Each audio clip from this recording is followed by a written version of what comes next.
Au nom du Père et du Fils et du Saint-Esprit. Amen.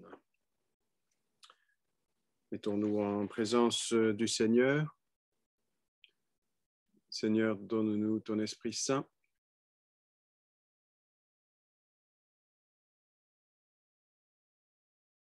Guide-nous de l'intérieur. Montre-nous ta lumière, ton discernement. Incline notre cœur et notre volonté vers ton cœur et ta volonté. Nous te le demandons par l'intercession de la Vierge Marie, toujours présente à nos côtés.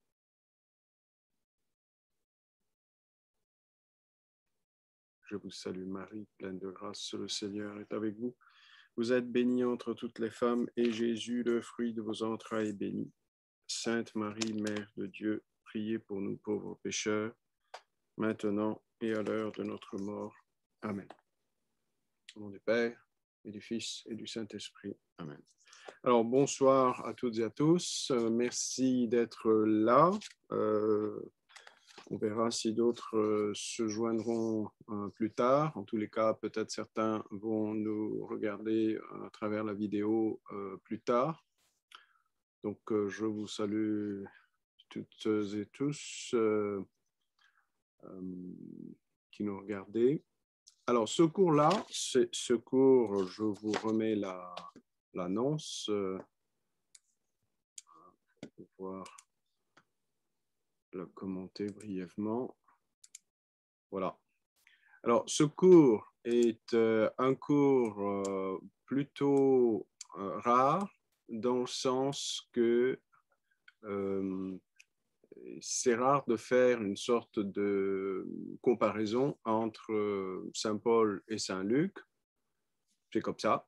Il y a des études qui font des comparaisons plutôt historiques, qui cherchent un peu la chronologie, de faire, je dirais, se rejoindre la chronologie des Actes des Apôtres avec les lettres de Saint Paul. C'est plus un intérêt paulinien qu'autre chose, tandis que ce cours-là va dans une autre direction. C'est d'abord et avant tout une question d'enseignement doctrinal, de l'enseignement de Paul, une comparaison de l'enseignement de Paul et celui de Luc sur la question de la foi. La foi. Qu'est-ce que la foi selon Saint Paul et qu'est-ce que la foi selon Saint Luc? Alors, avant de commencer, juste je clarifie certains points, je vous donne un peu une idée comment on va avancer dans ce cours-là. Mais avant tout, je vous dis une chose. Quand je parle de Paul et de Luc, je fais allusion strictement aux textes actuels que nous avons et de Saint Paul et de Saint Luc, ceux qui sont, je dirais, habituellement attribués à Saint Paul et idem pour Saint Luc. Alors, pour ce qui concerne Saint Luc, bien sûr, il y a des études qui sont faites sur l'évolution, le développement à la fois de l'évangile Saint Luc, puisque nous avons 2 textes de Saint Luc, c'est quand même assez considérable dans le corpus du Nouveau Testament. La dimension que Saint Luc a, paradoxalement, est quand même assez énorme. Nous avons 2 gros livres, son évangile, ce qui est le 3e évangile, et aussi nous avons le livre des Actes des Apôtres, qui est, disons, traditionnellement attribué à Saint Luc. Alors, je disais, quand je parle de Saint Luc, je fais allusion à Saint Luc, à son évangile et aux Actes des Apôtres, selon la dernière forme que nous avons, c'est-à-dire la forme actuelle.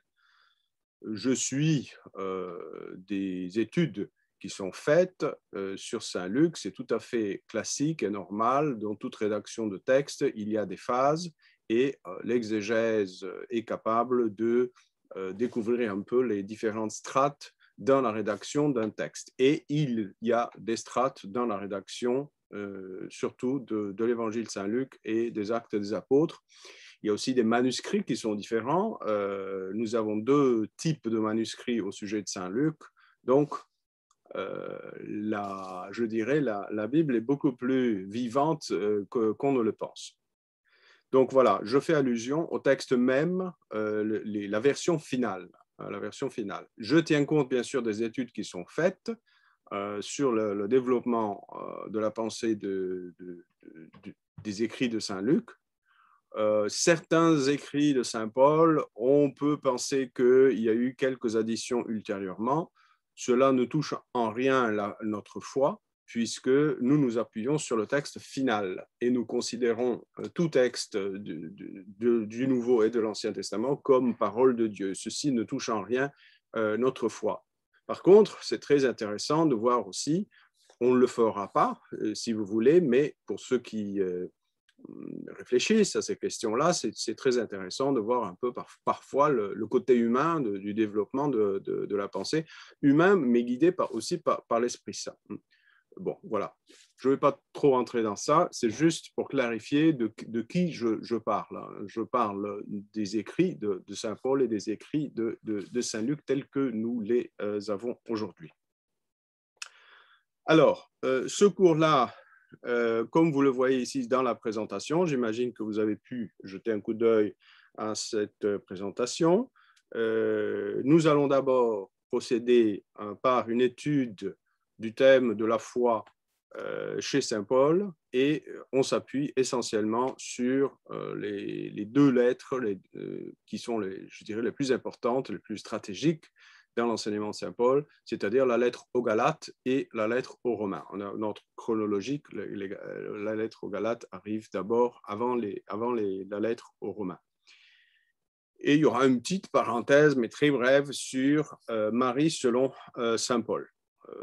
Ce sera très bref, puisque de toute façon, il n'y a pas grand-chose à dire.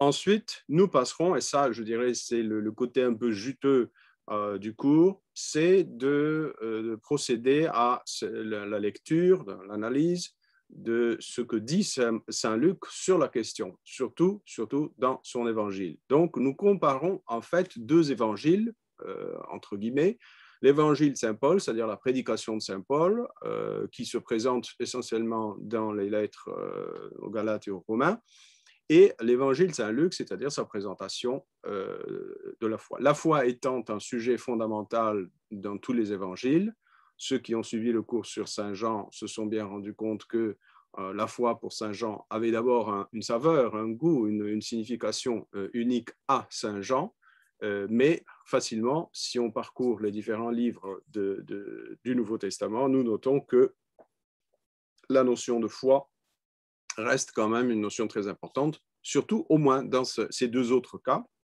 Saint Paul et Saint Luc, mais je signale aussi la lettre aux Hébreux, par exemple. On dit toujours la lettre aux Hébreux, on dit ce n'est pas une lettre de Saint Paul, mais elle est placée à la fin du corpus paulinien, mais elle n'est pas de Saint Paul. La pensée est absolument paulinienne, mais l'auteur n'est pas du Saint Paul. C'est pas Saint Paul, ça, on a toujours cru à cela dès le début, c'est pour ça qu'on dit toujours la lettre aux Hébreux. La lettre aux Hébreux a tout un développement sur la question de la notion de foi. D'accord ? Voilà. Donc, vous avez ailleurs la possibilité aussi d'explorer la chose. Évitons, je le dis d'emblée, évitons toujours de projeter un texte sur l'autre, projeter une pensée sur l'autre. Un mot utilisé par Saint Luc n'a pas nécessairement le même sens chez Saint Paul, chez Saint Jean et ailleurs.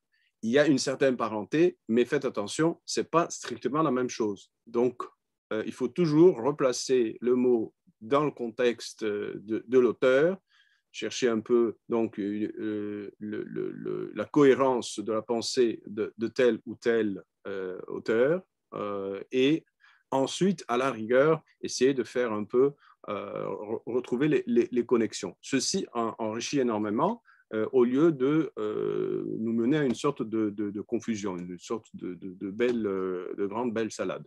Voilà. Alors, le cours n'a que 8 leçons. Je pense qu'elles seront plutôt bien remplies. J'entends vous donner des clés essentielles pour la compréhension à la fois de Saint Paul. Donc, c'est un avantage énorme. D'une pierre deux coups, vous avez du Saint Paul et du Saint Luc, l'essentiel de l'un et l'essentiel de l'autre. Bien sûr, je n'entends pas dire que le thème de la foi est le thème unique, mais c'est quand même le grand thème chez Saint Paul, vous allez le voir. Et Et par contre, pour Saint Luc, pour ce qui est de l'Évangile, là, vous aurez quand même, je dirais, l'essentiel de l'Évangile qui va se dérouler devant nous de manière merveilleuse. Voilà. Alors, donc, voilà comment on va procéder. D'abord Saint Paul, ensuite Saint Luc, et la comparaison va se faire automatiquement. C'est-à-dire que je l'annonce ici, hein, très souvent on dit que Saint Paul Saint Luc pardon, est le disciple de Saint Paul. Hein, très souvent on le dit. Pourquoi? Ben, c'est très simple, c'est que quand vous ouvrez le livre des Actes des Apôtres, l'évangile de Saint Jean, il n'y a pas un mot sur Saint Paul, ni sur sa pensée, ni sur son existence, évidemment. Il n'a rien à faire dans un évangile, tout simplement parce que Saint Paul a connu le Christ après la résurrection. Donc, au niveau évangile stricto sensu, il n'apparaît pas. Par contre, le livre des Actes des Apôtres, qui est un livre qui raconte un peu le développement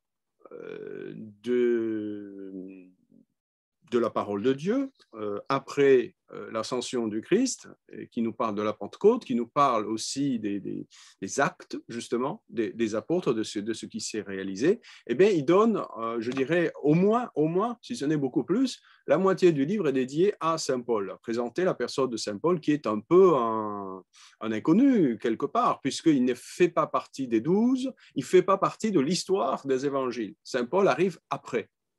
Saint Paul arrive après, et non seulement ça, mais Saint Paul persécute l'Église. Donc, l'Église naissante, on le voit ces jours-ci par les lectures de la messe, on voit ce qui se passe. Aujourd'hui, par exemple, Saint Étienne est martyrisé. Eh bien, Saint Paul est présent, il garde les vêtements de ceux qui sont en train de tuer Étienne. Et il approuve ce meurtre. Donc, vous voyez, nous sommes après la résurrection. Saint Paul n'apparaît pas dans les évangiles. Il ne semble pas l'avoir connu le Christ en chair et en os. Ça, c'est la réalité. Et donc, il est un peu un inconnu. Et donc, Saint Luc l'introduit dans les Actes des Apôtres et l'introduit de manière assez forte, puisqu'il le met presque en parallèle avec Saint-Pierre, presque, plus que presque, avec Saint-Pierre. Et non seulement ça, mais il lui donne aussi une importance parfois assez audacieuse, et on le verra même aujourd'hui dans la lettre aux Galates, puisque c'est ce que l'on fera aujourd'hui. Eh ben, Paul, quand même, est assez audacieux par rapport à Pierre. Il fait des reproches à Pierre, lui dit « Pourquoi est-ce que tu te comportes de cette manière-là » On va le voir tout à l'heure. Voilà. Donc, le pourquoi du cours, c'est que très souvent, à cause de ce que Saint Luc réalise dans le livre des Actes des Apôtres, de présenter Saint Paul, et à cause aussi du fait qu'il y a un grand morceau dans la seconde moitié des Actes des Apôtres qui est rédigé sous la forme de la première personne du pluriel, le nous. Nous sommes allés, nous avons fait ceci, etc. Et dans le nous, il s'agit de Saint Paul. Et donc, il y a la tendance, je dirais, instinctive, évidente, de dire, bon, Saint Luc fait partie de ce nous-là. Et donc, Luc a été disciple de Saint Paul. Bon, voilà un point de départ. Donc, c'est plutôt, je dirais, classique, un peu simple, mais bon, c'est classique de dire Saint Luc est disciple de Saint Paul. Ceci dit, c'est une vision un peu superficielle, parce que dès qu'on touche au texte, là, le mystère commence à émerger. On a plus de questions que de réponses. On dit, mais comment peut-on dire que Luc est disciple de Saint Paul? Donc, c'est un peu pour clarifier cette question-là et pour montrer un peu que Saint Luc a toute sa pensée, toute sa manière de fonctionner, qui est à la fois quelque part respectueuse du fond de la pensée de Saint Paul, mais extrêmement différente et audacieuse, et qui va dans un sens tout à fait inconnu. Saint Luc appartient, je le dis déjà, je vais vous montrer un petit dessin quand même. Alors, où est le dessin? Le dessin est là. Excusez-moi, le dessin est en anglais, mais bon, c'est pas sorcier, il suffit de lire l'anglais, c'est pas difficile. Voilà. Alors, je vous montre ce dessin-là. C'est un dessin très simple, basé sur à la fois la chronologie mais aussi les générations. Alors, ici, vous avez une sorte de dessin qui montre l'évolution et le développement du Nouveau Testament, comment les choses se sont faites au 1er siècle. Et comme nous voyons, nous avons tout à fait au départ la première génération. Alors ici, j'ai classifié par génération. C'est une manière un peu simplette de le faire, mais bon, acceptez-le. Alors, je présente 3 générations, mais il y en a certainement beaucoup plus. Encore faut-il se mettre d'accord, qu'est-ce qu'une génération, etc. Mais ça appartient quand même à des groupes différents, à des moments différents de la vie de l'Église. C'est juste pour vous situer un peu le questionnement de départ et vous montrer un peu le sens du cours. J'essaye un peu d'introduire le cours pour l'instant. Hein. Ce n'est pas le cours lui-même déjà en soi, mais c'est la présentation et ça vous donne un peu ce que j'ai derrière la tête quand je conçois un cours de ce genre. Alors, comme vous voyez ici, vous avez Matthieu et Marc au début, c'est la première génération. Paul suit d'assez près. Et ensuite, nous avons la lettre aux Hébreux ici, tout à fait à gauche. Et ça, c'est les années. Nous avons l'année 55, 65, 75, 85, 95. Bon, c'est grosso modo. Nous n'avons de toute façon jamais une certitude absolue pour la plupart des dates. Une certitude absolue, ça n'existe pas. Nous avons des approximations. On sait quand est-ce que le temple de Jérusalem a été détruit, par exemple. C'est un événement historique. On a d'autres sources que le Nouveau Testament. Le Nouveau Testament en parle discrètement, entre les lignes. Voilà. Bon, ça, voilà, il y a une ligne là qu'on traverse. Alors, nous avons Luc et Actes, et je place ici Timothée et Tite, tout simplement parce qu'il y a une retouche, des retouches qui ont probablement été faites sur les textes de Timothée et de Tite, très probablement des lettres de Saint Paul, mais qui ont ensuite été retouchées un peu par des mains mystérieuses pour justement faire harmoniser un peu ce qui est dit dans Timothée et Tite avec ce qui est dit, étant les dernières lettres de Saint Luc, ou presque, oui, les dernières, harmonisées un peu avec le Saint Luc et Actes. Voyez. Et ensuite, on a Saint Jean, plus haut, là, ça commence, on l'a déjà vu, pour ceux qui ont assisté au cours sur Saint Jean, plutôt vers l'an 95, la persécution, ensuite la rédaction de l'Évangile, donc l'Apocalypse, 95, 96, et ensuite l'Évangile, 96, et les lettres. Voilà. Comme vous voyez, il y a un parti pris évident dans ce texte. Vous voyez que Luc, au milieu, paraît comme un soleil. Et selon les études qui sont faites, ce n'est pas moi qui le dis, je vais vous donner mes sources.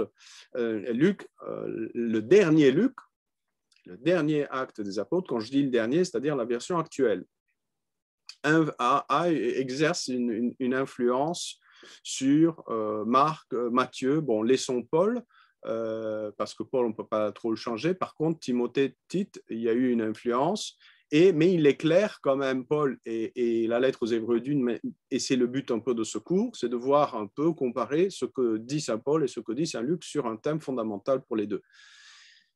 Et aussi, il a de l'influence sur Saint Jean, la dernière rédaction de Saint Jean. Je m'appuie dans ces choses-là, ça c'est beaucoup plus compliqué, mais je vous évite un peu ce travail. Je m'appuie surtout sur les travaux du père Boimard, dominicain, qui est décédé, ainsi que du père Arnaud Lamouille, qui était le binôme qui a travaillé énormément avec le père Boimard. Le père Arnaud est toujours à Toulouse. J'ai connu le père Arnaud comme ça, amicalement, c'est tout. Voilà. Alors, revenons. Donc, pourquoi ce cours? Parce qu'il y a un développement dans la pensée et il n'y a rien de mal dans ça. Et je dirais que c'est peut-être un des intérêts premiers de ce cours, c'est de prendre conscience que nous avons les premières versions de l'Évangile, une première compréhension de l'Évangile. Nous la trouvons, disons, grosso modo, dans la première génération ici, donc Marc, Matthieu, Paul et un tout petit peu la lettre aux Hébreux. Puis ensuite, il y a une coupure. On va le voir, ce sera un peu le but du cours, c'est de voir qu'il y a une coupure, il y a un saut, ou si vous préférez, il y a un saut en qualité qui s'opère plus ou moins, c'est moi qui classifie de cette manière-là, c'est historique, mais je le classifie de cette manière-là, vers à la fois le martyre de Pierre, de Paul et la destruction du temple de Jérusalem. Je pense que là, on marque un passage fondamental au premier siècle. Le développement de la compréhension du message évangélique va subir un saut énorme autour de ces événements-là. Le martyre de Pierre et de Paul à Rome. Nous sommes donc vers les années 66-67. Ensuite, nous avons la destruction du temple de Jérusalem, l'année 70. J'aimerais ajouter quelque chose, mais ça, c'est de la pure, comment dire, c'est une pure supposition. Et aussi l'Assomption de la Vierge Marie. Nous n'avons aucune date. Je ne vais pas m'amuser avec ça. On ne peut pas le faire. Nous n'avons pas de date. Mais j'ose avancer ce fait-là. C'est que probablement l'Assomption de la Vierge Marie fait partie, je dirais, de cette fin de première étape dans la croissance de l'Église. Donc, je n'ai pas de date, je ne propose pas ça, mais je pense que ça a dû aussi se passer à ce moment-là. Parce qu'il y a à la fois une perte et une prise de conscience. Il y a une perte de Marie, puisqu'on la perd, elle monte, mais il y a aussi une prise de conscience. C'est ce qui fera que Saint Luc sera le premier, absolument, le premier, qui va parler de la Vierge Marie de manière claire et théologique. Et ça, elle fera même partie, je m'avance déjà, elle fera partie intégrante de la structure même de ce qu'on appelle son évangile, c'est-à-dire sa manière de présenter le message du Christ. D'accord ? Voilà. Donc, il y a un développement dans la pensée, un développement dans la compréhension de l'évangile qui donc a lieu tout au long du 1er siècle. Alors, je signale quand même quelque chose, c'est que pour la foi de l'Église, nous sommes quand même dans un contexte catholique, chrétien catholique. Pour la foi catholique, parce que l'exégèse, il y a beaucoup de monde, hein, il y a des protestants, hein, ils ont un travail énorme, les protestants, sur la Bible. Et bon, nous aussi, on a déjà depuis des dizaines d'années un travail énorme qui se fait du point de vue exégétique, et tant mieux. Donc voilà, nous ne sommes pas seuls. Hein. C'est pour ça que je dis, je parle du contexte catholique. Eh bien, pour le contexte catholique, voici comment nous concevons les choses. Nous pensons, ça fait partie de la foi catholique, que la révélation de Dieu a lieu, se réalise jusqu'à, elle a encore lieu, c'est-à-dire Dieu continue à se révéler à nous. Elle a encore lieu jusqu'à la mort du dernier apôtre. Donc, la révélation de Dieu ne s'arrête pas par l'ascension du Christ. Vous voyez ? Et ça, c'est très important. C'est que Dieu ose quelque chose d'inouï, il confie à l'être humain, avec l'Esprit Saint, évidemment, la garantie, elle est là, il y a l'Esprit Saint, mais quand même, il y a tout un travail dans la terre humaine, dans le sol humain. Dieu confie la semence de l'Évangile à tout ce monde-là que vous voyez devant vous. Il y a du monde, hein. Il y a Marc, il y a Matthieu, il y a Marc, il y a Paul, il y a l'auteur de l'Épître aux Hébreux, il y a les différentes strates de la rédaction de Saint-Luc, la dernière évidemment. Ensuite, il y a Saint Jean. Donc, vous voyez, Dieu confie à l'être humain la charge de dire la révélation. Donc, nous sommes quand même encadrés, si on prend les 4 évangiles, nous sommes encadrés par 2 apôtres. Le début, c'est Matthieu, même dans l'ordre actuel. Nous avons Matthieu au début et nous avons Jean à la fin. Donc nous sommes encadrés par 2 apôtres, mais au milieu, ce ne sont pas des apôtres. Marc n'est pas un apôtre. Marc est un peu le secrétaire de Pierre. Bon, il y aura probablement, selon la tradition de l'Église, un rôle dans la fondation de l'Église d'Égypte et d'Éthiopie, mais Marc n'est pas un des 12. Il n'y a que Matthieu et Jean qui sont parmi les 12. Luc n'est pas un des 12. Paul non plus. L'auteur du livre des Hébreux, de la lettre aux Hébreux, n'est pas parmi les 12. Alors Dieu confie même à des gens qui peut-être n'étaient pas là pendant la vie même du Christ. Quand Saint Luc commence son évangile, il dit « J'ai fait mon investigation, j'ai cherché voir, j'ai questionné ». On sent que Saint Luc déjà appartient à une autre génération. C'est pas de première main qu'on a la chose de Saint Luc. Et pourtant, Dieu confie à un homme comme Saint Luc, comme à d'autres, comme à Marc, mais plus Saint Luc, parce que c'est là que ça nous intéresse, même à Paul, il confie, et c'est une audace inouïe, le sort de ce qu'est sa révélation, c'est-à-dire, dis-nous qui est Dieu. Ceux qui nous disent le Christ, ce n'est pas le Christ. Ceux qui nous disent le Christ, ce sont des êtres humains. Matthieu, Marc, Paul, Luc, Jean, etc. Voyez? Alors, la révélation chrétienne, ça c'est la foi catholique, se termine, elle s'accomplit, elle est close avec la mort du dernier apôtre. Et la mort du dernier apôtre, c'est tout à fait en haut là, c'est Saint Jean. On ne sait pas exactement quand est-ce qu'il meurt, mais probablement vers 98 ou un peu plus tard.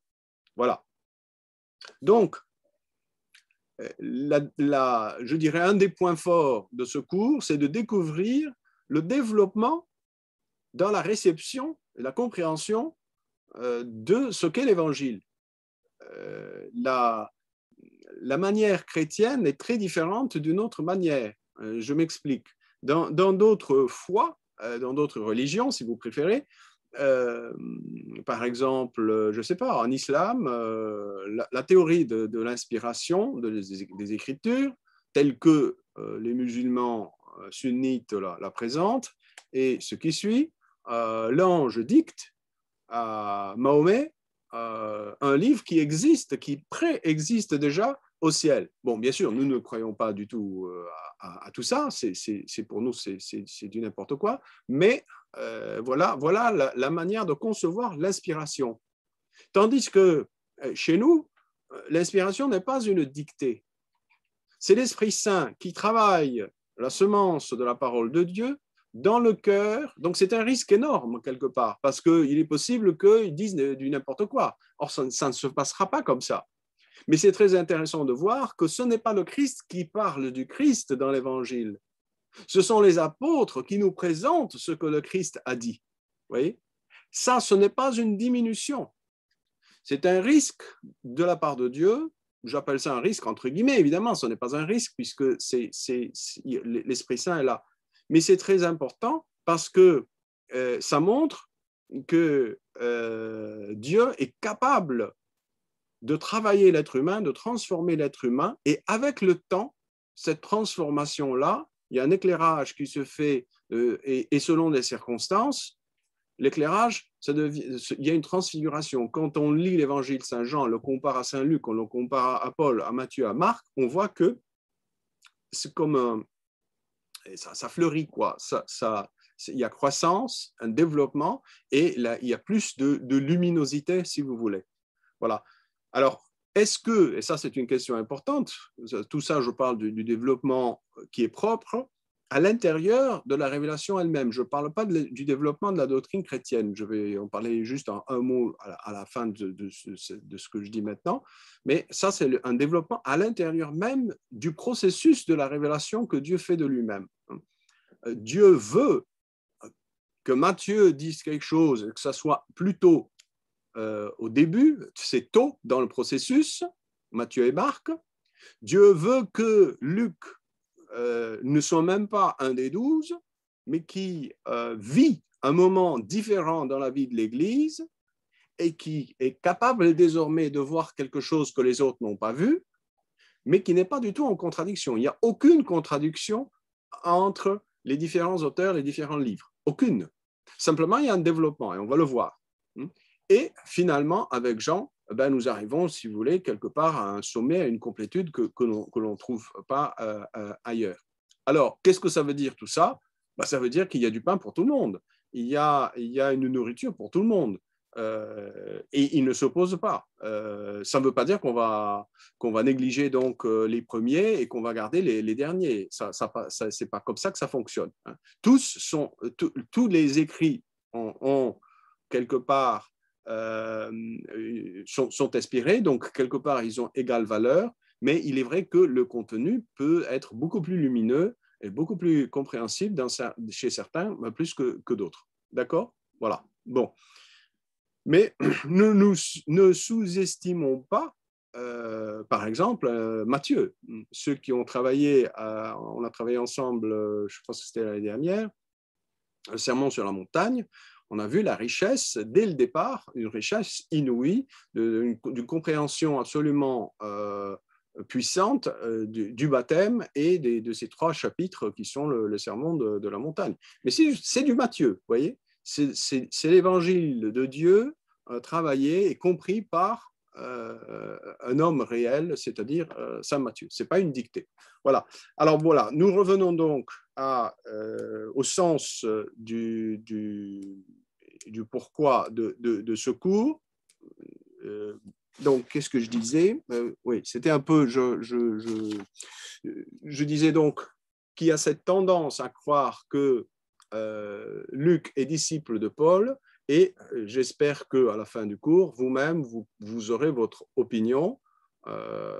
Et le bonheur que nous avons, si vous voulez, dans un cours comme celui-là, c'est d'avoir les textes. Les textes sont à vous, vous les avez à la maison.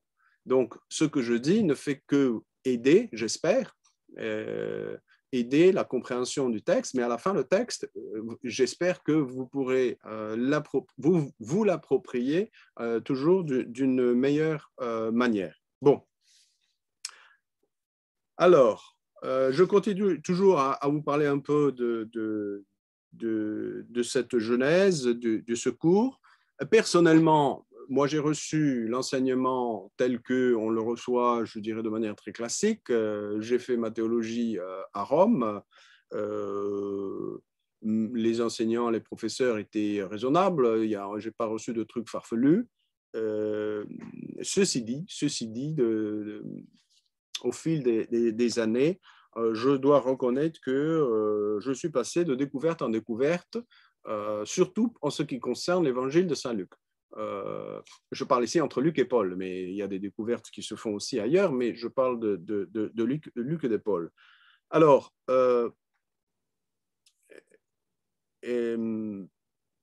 qu'est-ce que je voulais dire? Je dois le point de départ de ces découvertes à un auteur, c'est un prêtre français qui est désormais décédé, le père Laurentin, qui a fait un travail sur les évangiles de l'enfance, les évangiles de l'enfance. Et quand on dit évangile de l'enfance, on fait allusion au premier chapitre de Saint Luc et au premier chapitre de Saint Matthieu, c'est-à-dire l'enfance du Christ.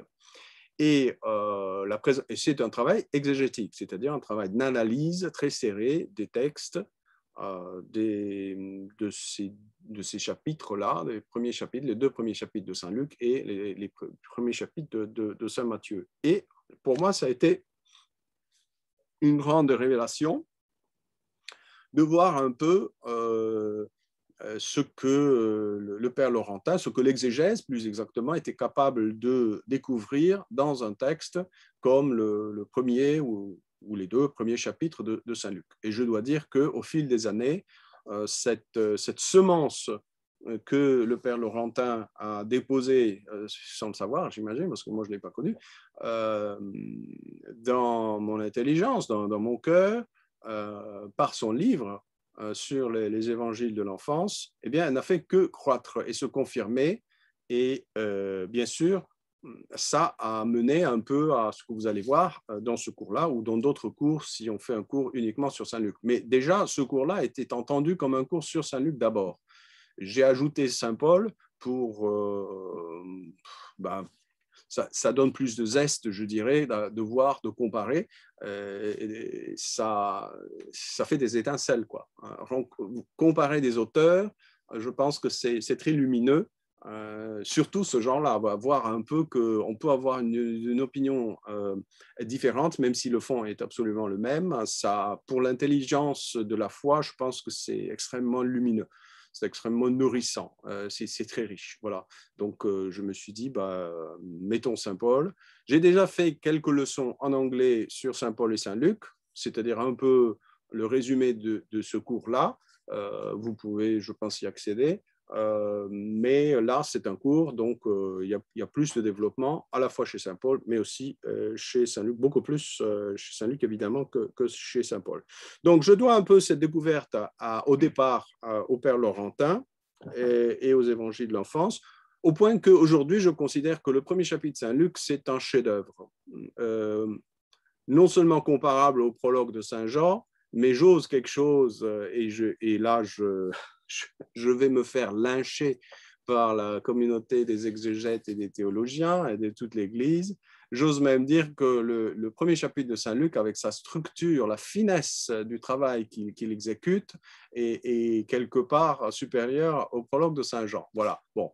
Je sens déjà les couteaux et les sortir pour me tuer. J'espère que vous pourrez au moins apprécier que la grandeur de ce chapitre, de ce premier chapitre de Saint Jean, au moins. Voilà. Je serai heureux si au moins j'arrive à transmettre ceci. Voilà. Alors, donc, la notion de foi au fil des années chez Saint Luc se développe.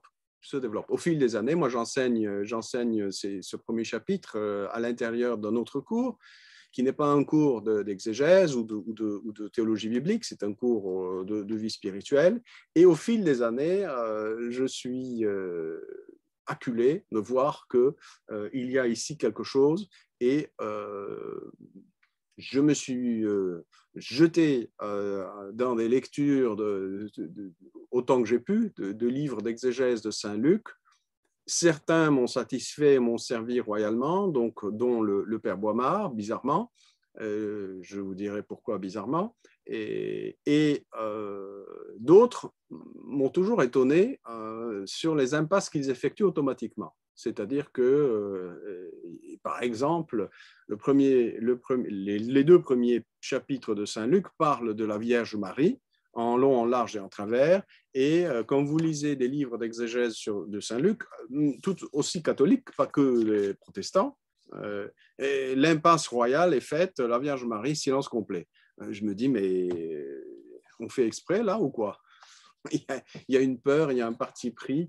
On ne veut pas trop parler de la Vierge pour ne pas froisser nos frères protestants. Je trouve ça un peu désolant, mais enfin bon. Le texte est clair et net. J'espère que vous allez le voir par vous-même. Donc voilà, donc au fil des années, la notion de foi chez Saint Luc devient beaucoup plus claire, beaucoup plus pertinente, et je suis acculé à reconnaître que dire que Saint Luc est apôtre de Saint Paul est absolument... ça passe pas, quoi. Ça passe pas. Ça ne passe pas, vous allez le voir.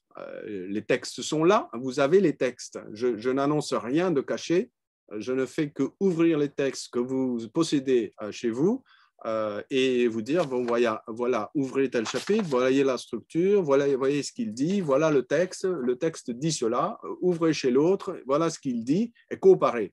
Et tout d'un coup, vous voyez que ce n'est pas du tout le même langage, ce n'est pas du tout la même chose. Bon. Alors, je vous ai déjà un peu préparé. C'est tout à fait normal d'avoir ce genre de développement. Hein. On appelle ça un développement. J'ai dit que j'allais dire un mot sur l'autre développement. J'ouvre une petite parenthèse. La foi catholique considère que, et c'est surtout John Henry Newman, Jean-Henri Newman, qui a développé ceci au siècle avant-dernier. Étant donné qu'il était anglican, qui cherchait la vérité, qui travaillait les pères de l'Église, et tout d'un coup, il s'est rendu compte qu'en fait, en travaillant les pères de l'Église, et la crise arienne du troisième IVe siècle, il découvre qu'en fait, ceux qui ont la foi correcte, les orthodoxes, ce sont les catholiques, et ceux qui sont hérétiques, donc non orthodoxes, hétérodoxes, sont en fait les anglicans. Et là, choc énorme, il se tait pendant quelques années et ensuite il devient catholique. Voilà. Donc, pour comprendre un peu la forme actuelle, enfin de son temps à lui, que l'Église catholique revêtait et la forme initiale des siècles qu'il étudiait, pourquoi y a-t-il une différence? Eh bien, il a été mené à découvrir plutôt la notion de développement de doctrine. Donc, une fois la révélation close avec la mort du dernier apôtre, la révélation est close, c'est-à-dire qu'on ne va rien apprendre de nouveau. Par contre, ce qu'on va apprendre, c'est une nouvelle compréhension, une meilleure, pas une nouvelle, une meilleure compréhension de ce corpus-là, c'est-à-dire du Nouveau Testament, de ce que nous, en fait, dans ce cours-là, nous allons étudier dans le cas Saint-Luc, Saint-Paul, mais il y a les autres, hein, Matthieu, Marc, Jean, etc. Donc, l'Église catholique reconnaît l'existence d'un développement possible. On doit ceci surtout à Newman, mais il existe avant, chez par exemple un père de l'Église qui s'appelle Vincent de Lérins, si je ne me trompe pas, eh bien, il dit, c'est un moine, il dit qu'une chose qui a toujours existé et partout existé, eh bien, elle fait partie de la foi de l'Église, mais elle peut aussi se développer. Voilà. Donc, cette notion de développement est extrêmement riche parce qu'elle nous donne du travail. C'est comme ça que notre vie a un sens. Pourquoi notre génération aujourd'hui a-t-elle un sens? Puisque tous ont existé avant nous, tous ont eu l'évangile avant nous, ils devaient croire, puis c'est tout. Donc nous nous ressemblons toujours. Non, on se ressemble oui et non. Notre foi est identique à celle de Pierre, mais notre compréhension de la foi aujourd'hui, il y a 2 siècles, il y a 15 siècles, n'est pas du tout la même que celle de Saint-Pierre. Saint-Pierre, c'est juste pour prendre un nom, une personne, Saint-Pierre a tout, Saint-Pierre et les autres, ils ont tout dès le début, mais ils ont tout de manière implicite. Mais dès qu'il y a des attaques extérieures, c'est-à-dire des hérésies, des personnes qui menacent la pureté de la foi, eh bien, Dieu va donner des grâces à son Église qui vont lui permettre de répondre à ces sortes de déviations-là, et ces réponses-là forment une sorte de développement de la doctrine, c'est-à-dire qu'on va mieux comprendre ce qui a été scellé par la mort, tout ce qui a été donné est scellé par la mort du dernier apôtre, et bien tout ceci va se développer, va être mieux compris. Voilà, je ferme la parenthèse, excusez-moi. Donc, il y a 2 genres de développement. Il y a le développement à l'intérieur de la révélation, c'est ce qui nous intéresse dans ce cours, mais il y a aussi un développement après la fin, la clôture de la révélation. Il y a un développement de la doctrine. Voilà. Alors, la comparaison que nous ferons dans ce cours entre la notion de foi chez Saint Paul et chez Saint Luc est très intéressante sous plusieurs aspects. Notez que Paul est un juif. Saint Luc, on ne pense pas qu'il soit un juif, en tout le cas certainement pas des 2 côtés, du père et de la mère, mais c'est un homme très instruit dans la foi juive. Donc, quelque part, il agit un peu comme un juif, c'est-à-dire il connaît très bien les Écritures, et très probablement, il les lit en grec aussi, c'est-à-dire la traduction des Septante. Alors, Paul n'a pas connu le Christ, voilà quelque chose qui ressemble ici et là. Il n'a pas connu le Christ, et Saint Luc non plus ne semble pas avoir connu le Christ personnellement. Paul ne fait pas partie des 12, Saint Luc non plus, évidemment. Voilà. Donc, voilà un peu ce qu'on essaiera de faire, voir les points communs entre eux et les points je ne dirais pas de divergence, mais de développement. Ça, c'est très important. Je ne parlerai jamais de divergence. Ça ne me croise pas du tout dans la pensée. C'est plutôt une question de développement. Certes, c'est un saut énorme, on le verra, vous verrez, il y a vraiment un bond énorme entre l'époque de Paul et l'époque de Luc et de Jean.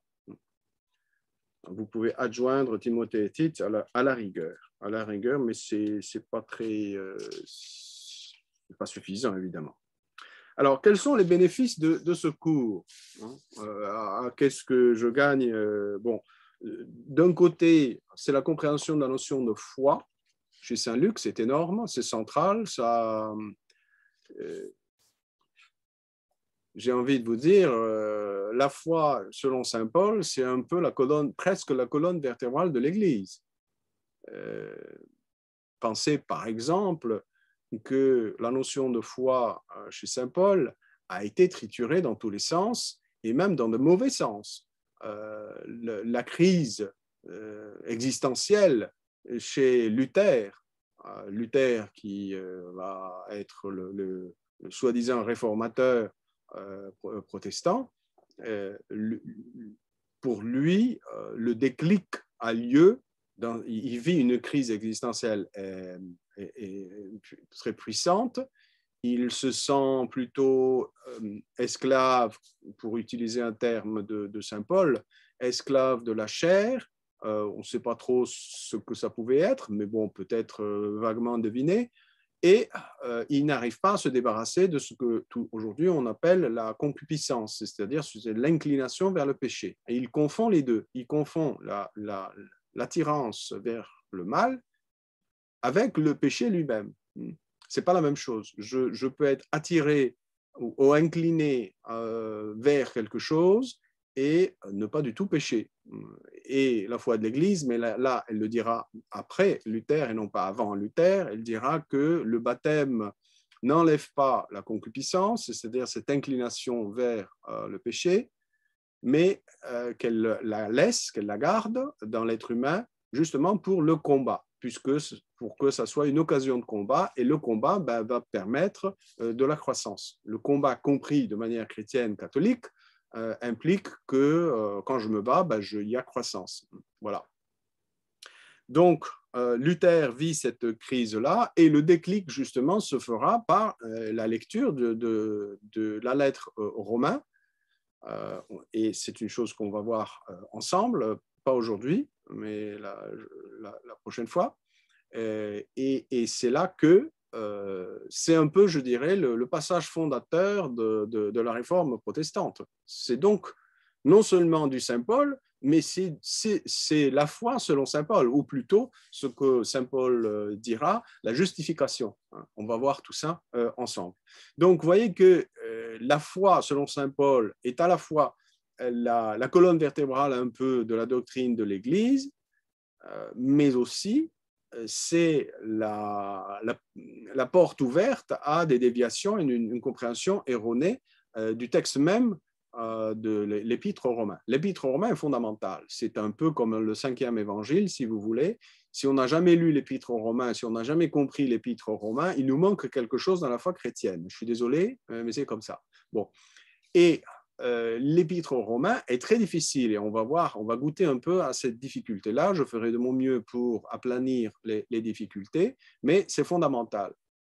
Voilà. Donc, le bénéfice de ce cours, c'est d'apprendre, de prendre conscience de quelque chose qui est fondamental dans la foi de l'Église, qui a marqué toute notre histoire, la compréhension de la foi chrétienne, de la justification, de la grâce, c'est du Saint-Augustin, mais ensuite on fait un bond de 10 siècles à peu près, on a Luther et toute la crise protestante, la réponse du Concile de Trente, tout tourne autour de la question de la justification, mais la foi et la justification, ce sont deux côtés d'une même monnaie, pièce de monnaie.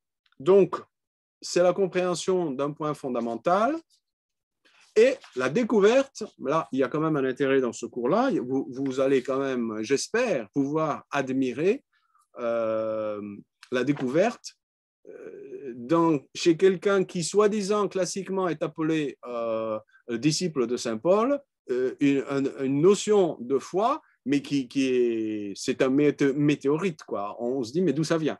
D'où ça vient? C'est génial parce que, la foi est importante, mais les termes de Saint Paul disparaissent complètement, la logique de Saint Paul disparaît complètement, et on a là un exposé sur la foi chrétienne qui a l'air, qui n'a pas du tout l'air d'être un exposé sur la foi chrétienne, sur la foi, la vertu de foi ou l'acte de foi, mais qui en fait contiennent tous les éléments de l'acte de foi. Et c'est pour cela que je dis, bon, ben voilà, Saint Paul a exposé son évangile, Saint Luc arrive après. Comme j'ai dit, je suppose qu'il y a quand même un saut même au niveau de l'espace et du temps. Le temple de Jérusalem est détruit, il y a des guerres entre les Juifs et les Romains. C'est terrible ce qui se passe. Imaginez-vous la destruction du temple de Jérusalem. Imaginez-vous tout le reste de Jérusalem. Si le temple a été détruit, imaginez-vous le reste de Jérusalem. On parlera de ça plus tard.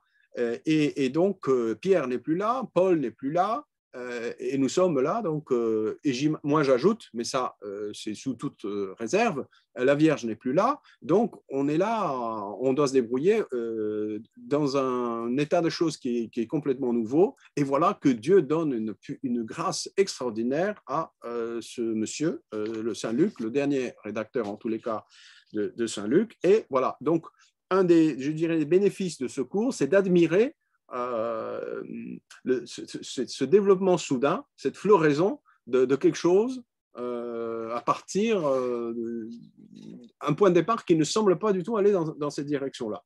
Donc dire que Luc est disciple de Saint Paul, je dis, bon, ça... Je vous écouterai un autre jour, comme diraient les Athéniens à Saint Paul quand il parlait de la résurrection. Quand Saint Paul est allé parler de la résurrection à l'Assemblée nationale grecque, ils lui ont dit, bon, on t'écoutera un autre jour. Voilà.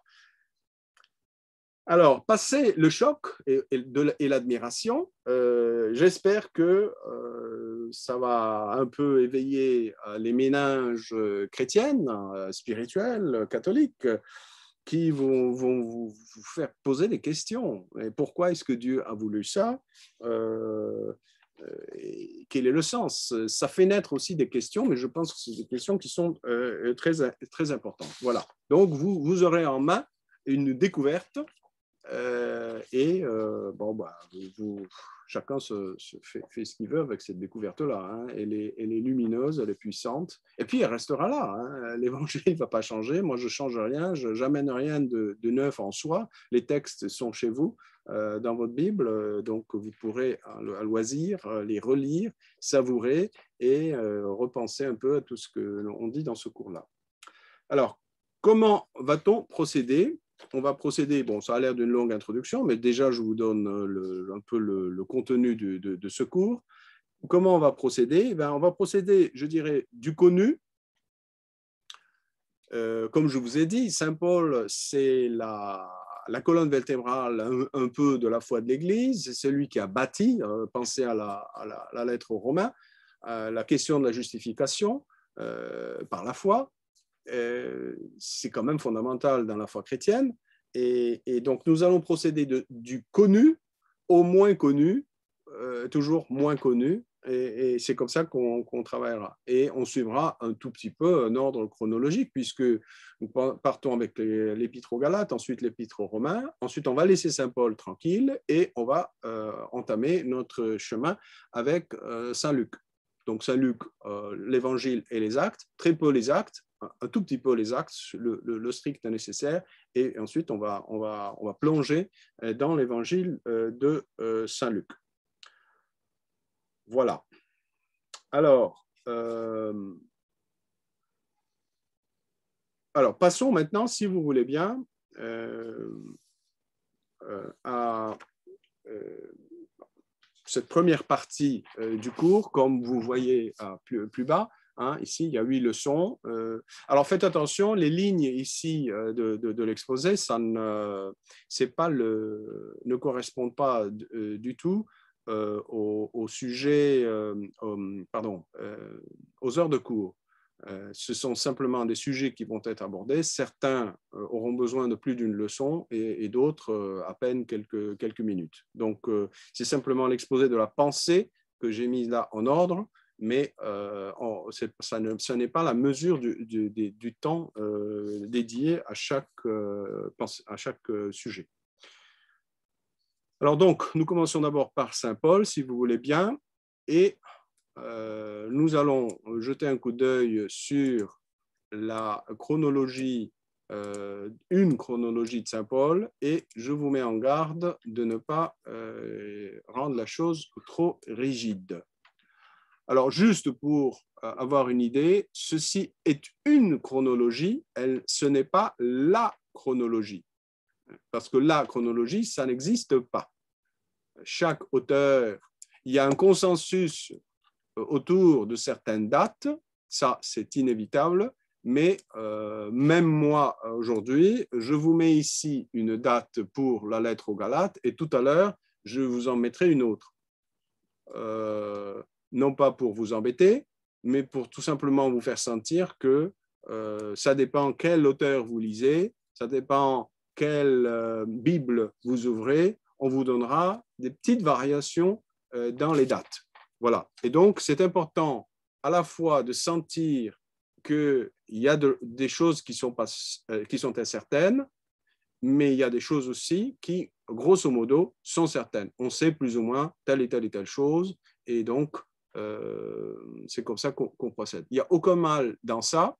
Souvenez-vous que notre intérêt, je dirais un peu fanatique, nous sommes un peu fanatiques de l'histoire, désormais depuis quelques siècles, depuis trois siècles, il y a une sorte de fanatisme, je l'appelle comme ça, c'est mon choix, de l'histoire, c'est-à-dire qu'on est attiré par tout ce qui est histoire. Et ça a du bon, mais ça peut aussi déformer la manière avec laquelle on aborde un texte. C'est-à-dire que si on veut absolument avoir des certitudes absolues sur les dates, sur des faits, on se rendra rapidement compte qu'on n'est pas tout à fait sûr. Par exemple, la lettre aux Galates, il y a une variation qui va de 47 au plus tôt, de l'an 47, la rédaction de la lettre aux Galates, de l'an 47 à l'an 52, à l'année 52. Bon, on se range plus ou moins entre 50 et 51. Semble-t-il, il y a un certain consensus. Alors, vous voyez ici, j'ai mis 47, 48, mais vous pouvez très bien mettre 50, 51. Il n'y a aucun problème, il y a une petite variation. Pour le cas même de la Galatie, où se trouvent les Galates, eh bien, il y a des discussions encore aujourd'hui. Certains parlent d'une Galatie du Nord et d'autres d'une Galatie du Sud. Traditionnellement, selon les pères de l'Église, ça a été compris comme étant celle du Nord, mais il y a aussi celle du Sud et les débats continuent. Alors, je vous en supplie, ce n'est pas l'essentiel. Ça a une certaine importance, mais ce n'est pas l'essentiel. Nous allons travailler des textes qui sont plutôt des textes doctrinaux. Alors, que la doctrine soit écrite pour tel ou tel peuple, qu'est-ce que ça change? Peut-être pour vous, ça change. Pour moi, ça change beaucoup moins. La preuve, c'est que les lettres de Saint Paul sont écrites à différentes communautés. Certainement qu'on parle différemment déjà la langue et aussi la culture, je suis d'accord, mais les changements ne sont pas tellement énormes entre une lettre et une autre, vu la différence des communautés, de Corinthe, de Rome, Galatie, d'Éphèse, la différence est voilà. Donc, voilà les dates plus ou moins. La conversion de Saint Paul vers l'an 32, faites attention, le Christ, ce n'est pas 33, c'est un peu avant. Donc, la mort du Christ, ce n'est pas 33, c'est un tout petit peu avant. On estime qu'il est né 1 ou 2 années avant l'an 0. Donc, si on dit la conversion de Saint Paul, c'est en 32, donc c'est un 32 qui suit d'une mesure faite après la résurrection et non avant, puisque c'est le Christ ressuscité qui apparaît à Saint Paul. Alors, la lettre aux Galates ainsi que les deux lettres aux Thessaloniciens sont quand même des lettres considérées comme les premières lettres de Saint Paul. Alors, faites attention, l'ordre de présentation des lettres de Saint Paul dans le corpus du Nouveau Testament n'est pas un ordre chronologique. Ce n'est pas un ordre chronologique. Dans le Nouveau Testament, nous avons d'abord la lettre aux Romains, ensuite les deux lettres aux Corinthiens, et ensuite nous passons à dimension plus petite, nous passons à la lettre aux Galates. Tout ça, ça fait un groupe, et ensuite on passe à un autre groupe. On a les lettres, les grandes lettres, elles sont plus petites, mais elles sont grandes en importance, puisque là, la doctrine de Saint Paul va se développer et la notion du corps mystique du Christ, de l'Église, va apparaître dans ces lettres-là. Et je fais allusion ici aux lettres aux Éphésiens. Ce sont des lettres qu'on ne va pas du tout travailler, puisque nous travaillons des textes de la première phase de Saint Paul, qui sont aussi, pensons à la lettre aux Romains, un texte assez long. On ne fera pas tout le texte, on travaillera la foi dans la lettre aux Romains. Donc, je parlais donc des textes, la lettre aux Éphésiens, aux Philippiens et aux Colossiens. Ce sont des lettres très importantes du point de vue de la compréhension de l'Église. Et puis, vous avez ensuite le reste. 1 et 2 Thessaloniciens, et ensuite les petites lettres à Timothée, 1 et 2, à Tite, et voilà. D'accord? Bon, alors, et ensuite, il y aura la lettre aux Hébreux, etc. Donc, nous avons ici, comme vous pouvez le voir, 3 missions chez Saint Paul. Grosso modo, on s'accorde sur 3 missions. On ne va pas étudier ça, bien sûr, mais je vous donne une idée. Alors, la première aurait eu lieu, gardez toujours le aurait eu lieu entre 47 et 48, la deuxième 49 52, la troisième 53 58. Vous lisez un autre auteur, les dates sont différentes. Il n'y a pas de problème.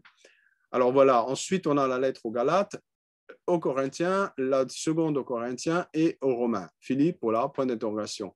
Alors ça, c'est une partie, la première grosse partie de l'enseignement de Saint Paul, mais ça tourne surtout autour des lettres aux Galates et aux Romains qui donnent une notion fondamentale, c'est la notion de justification. Et ensuite, la première lettre aux Corinthiens, qui est très belle, où il parlera de la folie de la croix. Et une lettre un tout petit peu plus autobiographique, c'est la deuxième aux Corinthiens. Si vous avez envie de connaître un peu un Saint Paul, le passionné, c'est un homme exceptionnel, Saint Paul, c'est un homme très passionné, très, très oriental. On sent les viscères de Saint Paul, vous bougez à chaque ligne. Et donc s'exprimer à chaque ligne. Alors, la deuxième aux Corinthiens, si vous avez envie de lire un peu quelque chose d'autobiographique, parce que là, dans cette lettre-là, Paul se défend. Il dit on m'accuse d'eux, mais voilà qui je suis, etc. Et il parlera de ses visions, les visions qu'il a eues, brièvement, bien sûr, il ne donne pas le contenu, mais il dit qu'il a reçu des visions, etc. D'ailleurs, toute la vie de Saint Paul commence par, elle est marquée par des visions, et sa conversion elle-même est due à une vision. Et on a plusieurs récits de cette conversion-là. Faites attention, nous avons 3 récits de cette conversion dans le livre des Actes des Apôtres, au chapitre 9, au chapitre 22 et au chapitre 26. Nous avons 3 récits de la conversion de Saint Paul offerts par Saint Luc. Vous voyez, par Saint Luc. C'est pour ça qu'on dit Luc est disciple de Saint Paul. Alors, Actes au chapitre 9, Actes au chapitre 22 et Actes au chapitre 26. Mais il y a aussi, ça sera la lettre d'aujourd'hui, dans la lettre aux Galates, au chapitre 1er, les versets 15-16, un peu avant, un peu après aussi, il y a ce récit qui parle un peu de sa conversion. Donc sa conversion, c'est une apparition du Christ à Saint Paul. Et qui est Saint Paul? Saint Paul est un juif, un pharisien, très ardent dans sa foi, je dirais même, et c'est peu dire, un fanatique, un grand fanatique. Donc, un fanatique qui atteint quelque chose qui, dans la morale chrétienne, s'appelle l'ignorance invincible. L'ignorance invincible. Quand nous sommes tous supposés chercher la vérité, et ayant trouvé la vérité, nous appliquer à la mettre en pratique, ça c'est un devoir, c'est un double devoir, faites attention, il y a un double devoir pour tout être humain, de chercher la vérité, et une fois qu'on rencontre la vérité, de s'appliquer à vivre de cette vérité-là. ceci dit, c'est un cycle. C'est-à-dire que je cherche, je trouve une vérité, mais je trouve encore plus, j'approfondis, et donc je m'applique à réaliser. Ce n'est pas une chose que j'ai trouvée, je ne sais pas moi, il y a 30 ans, j'ai trouvé la vérité, puis ensuite c'est fini, quoi. Je ne me pose plus de questions. Mais non, j'approfondis cette vérité-là. On ne possède pas la vérité, on cherche à être possédé par cette vérité-là. Bon, et donc, l'ignorance, elle est vincible habituellement, puisqu'on fait un effort pour vaincre notre ignorance en nous instruisant. Tandis que dans le cas de certaines personnes, le cas de Saint Paul par exemple, c'est un cas d'ignorance invincible. C'est-à-dire qu'on a beau lui dire tout ce qu'on a envie de lui dire, mais sa formation de pharisien, de docteur de la loi, et puis son tempérament extrêmement fanatique, ça ressemble un peu, moi je dirais, avec un bon musulman fanatique, pas un bon musulman fanatique, un musulman fanatique, si vous voulez, qui voit rouge, quoi. On lui a fait un lavage de cerveau, il va dans un sens, puis c'est comme ça, puis c'est pas autrement. Ça s'appelle une ignorance invincible, c'est-à-dire qu'on a beau lui dire, mais non, mais c'est pas comme ça, etc., il ne veut rien savoir. Vous voyez, ça s'appelle ignorance invincible. Là, au niveau faute morale, la faute morale est atténuée, si vous voulez. Pourquoi? Parce qu'elle est justement invincible. Il y a eu une sorte de lavage de cerveau initial. Eh bien, Saint Paul tombe un peu dans ce cas-là. Il a ce qu'on appelle cette ignorance invincible et le bon Dieu lui donne un bon coup pour justement lui ouvrir les yeux, littéralement lui ouvrir les yeux, puisqu'il est aveuglé et puis il y a des écailles qui se forment au niveau des yeux. Et pendant 3 jours, il ne voit rien.